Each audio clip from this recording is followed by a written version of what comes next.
everyone, welcome back to another video. Ngasi momo ina sem kita uni yomda haide momo chagi ta oda momo amta phang dewa saida ko haide mai hana yolom busum yonre lockdown amra maraga so ngasi di aina yomdo ina sem ani sitilo jai maku loi kho e do ji kak that lage sikra kak that lani aduga semjel lani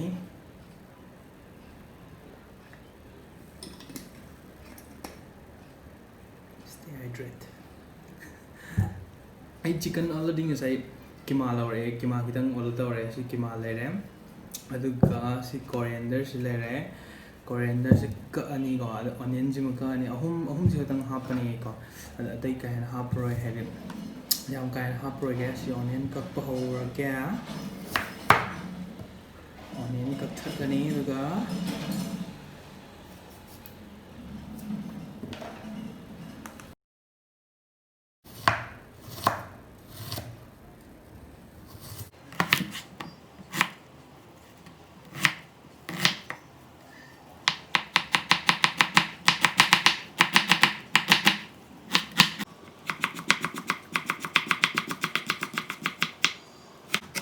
guys, is onion ga coriander ga kak color है तो इसका mix तोड़ देने से चीज़ का वही chicken जी का chicken जी half चल लेनी चिकन की मादो मतलब हाफ चल रहा है नहीं इसे हाफ चल दे सॉल्ट का हाफ नहीं सॉल्ट से तुम हरे चार वाला ये ना हाफ पे रो then oil का हाफ नहीं ting xin lỗi đấy hay hape je tay can hap rồi rồi sẽ mix to vậy ni phải không ai chẳng bực quỷ đấy bà thì momo je có được cho hay phá tấm tàu hay ta xem mà tấm chẳng như này thì rồi mà xin đây free cái tấm ngoài hay ta từ khi nó xem ní rồi đấy rồi mix to khai đấy guys zik si kak pakot pagi ma thau loi ra thang tu kar je you go this side tak pe ma thau la je si mix to tham ram ni ko rồi ai pek tu sun ne se tak pe ma thau la tak tu ni na tak thơ cái có đánh đi đông giàu này tập cái gì rồi đi tàu rồi con này ấy thì yếm thô là trẻ thô là quarantine đó là yêu vật bắt đầu cái tấn liệu ấy thì phải tàu đông ăn hay ta ngoài đông ăn đâu từ nó sẽ sai được xong xoay nó mà tầm lia là vậy rồi nè lia là cái ôi rồi đi tàu này si quy đều ấy tầm mà y chứ bộ tân tân quy ròn gì所以係要條 training 咁質啲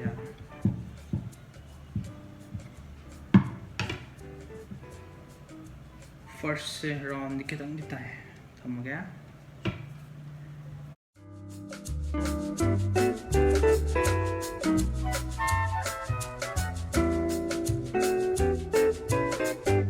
pack portion lagi so now guys I'm gonna start packing up this momo, so I'll start packing with this. Okay. First, this यहाँ ताड़ा. यहाँ हम कम गिरने वाली जगह.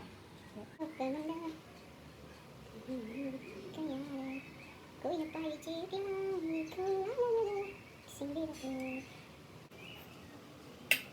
Uncle ना तो दूसरा ये मचाना वो इन्हें चाहते हैं.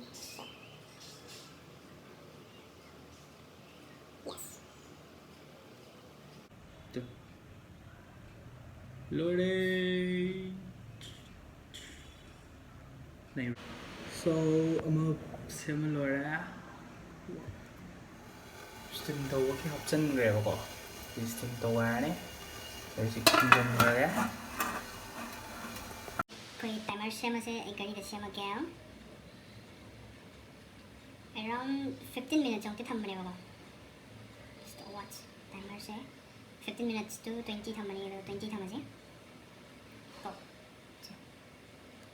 20 thông rồi, udah kan deh. Dari sini kayak ini have the limpi shampoo. Guys, macam suara zik time out. So, hàng tối cái gì sẽ yes. Masuk kita pada laptop kan ulah lagi. Guys, sudah siapa dengan saya limpi itu semain toilet tu. Ya, terus siap. Hao itu hao. ꯑꯗꯨ ꯇꯟꯗꯤ ꯌꯥꯝ ꯇꯟꯗꯦ ꯃꯤ ꯑꯇꯩ ꯑꯣꯏꯔꯗꯤ ꯊꯕꯛ ꯆꯤꯜꯂꯦ ꯂꯩꯒꯅ ꯕꯤꯠꯅꯤꯅꯁꯨ ꯑꯗꯨꯝ ꯑꯩ ꯍꯧꯖꯤꯛ ꯃꯣꯃꯣꯒ ꯆꯥꯅꯕ ꯆꯠꯅꯤ ꯁꯦꯝꯒꯦꯕꯀꯣ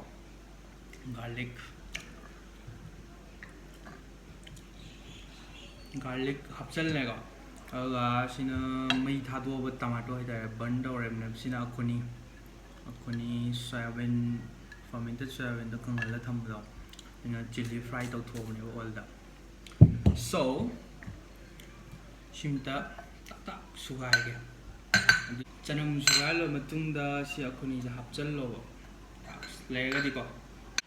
ꯁꯤ ꯍꯧꯖꯤꯛꯀꯤ ꯑꯈꯨꯅꯤꯗꯣ ꯁꯨꯒꯥꯏꯕ ꯂꯣꯏꯔ ꯃꯇꯨꯡꯗ ꯑꯩꯅ ꯍꯥꯞꯆꯤꯟꯗꯣꯏꯁꯦ ꯆꯤꯂꯤ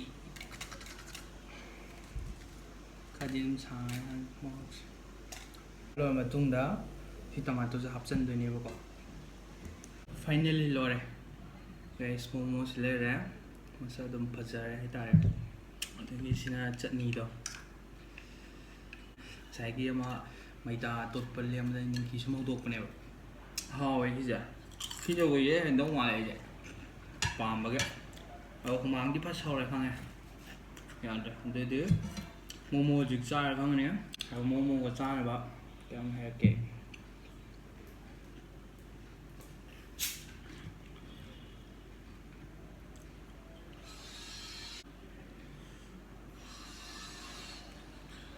ꯀꯩ ꯃꯥꯜꯂꯦ ꯍꯩꯗꯣꯛꯑꯦ ꯑꯗꯨꯗꯤ ꯆꯥꯕ ꯍꯧꯔꯁꯦ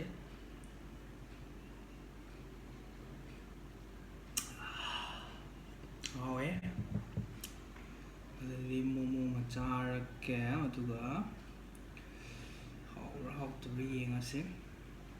ꯈꯨꯠꯅ ꯑꯗꯨꯝ ꯆꯥꯔꯦ ꯈꯨꯠ ꯍꯥꯝꯃꯛꯑꯕꯅꯤꯀꯣ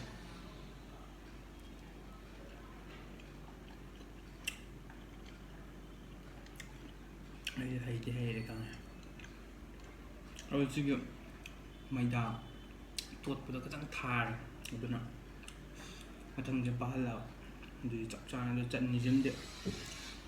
ꯁꯤ ꯆꯠꯅꯤꯁꯤꯝꯗꯤ ꯁꯨꯄꯔ ꯇꯥꯏ ꯄꯔꯐꯦꯛ ꯁꯣ ꯑꯗꯨꯗꯤ ꯑꯩ ꯆꯥꯊꯣꯛꯑꯒꯦ ꯃꯌꯥꯝ ꯑꯩ ꯚꯤꯗꯤꯑꯣꯁꯤ ꯌꯦꯡꯕꯤꯔꯛꯑꯣ ꯑꯗꯨꯒ ꯂꯥꯏꯛ ꯁꯤꯌꯔ ꯀꯃꯦꯟ ꯇꯧꯕ ꯀꯥꯎꯕꯤꯒꯅꯨ ꯑꯗꯨꯒ ꯃꯊꯪꯗ ꯃꯌꯥꯝꯅ ꯑꯩ ꯆꯦꯂꯦꯟꯖ ꯑꯃ ꯁꯦꯝꯒꯦ ꯇꯧꯔꯦ ꯑꯗꯣ ꯃꯌꯥꯝꯁꯨ ꯄꯥꯔꯇꯤꯁꯤꯄꯦꯠ ꯇꯧꯕꯤꯌꯣ ꯃꯌꯥꯝ ꯄꯨꯟꯅ ꯆꯦꯂꯦꯟꯖ ꯇꯧꯃꯤꯟꯅꯁꯤ ꯑꯩꯒ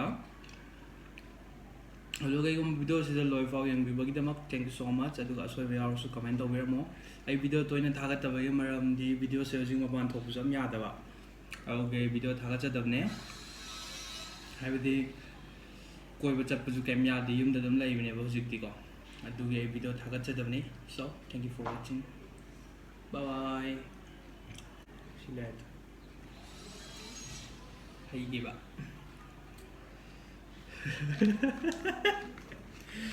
ꯋꯥꯈꯜ ꯑꯃ ꯁꯦꯔꯥꯟ ꯇꯨꯔꯥꯟ ꯈꯜꯂꯝꯅꯤ